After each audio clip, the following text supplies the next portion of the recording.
Maayong adlaw mga kapatid, liway abas ni para sa News 5 Bisaya. Nagpabilin sa iyang baruganan si President Bongbong Marcos nga dili na mo apil pag-usab ang Pilipinas sa International Criminal Court.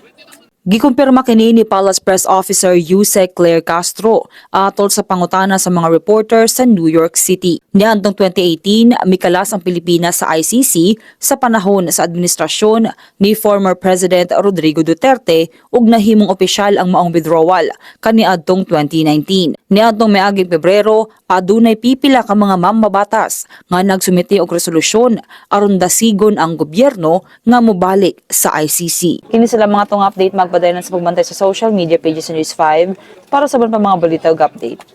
Amping tang tanan.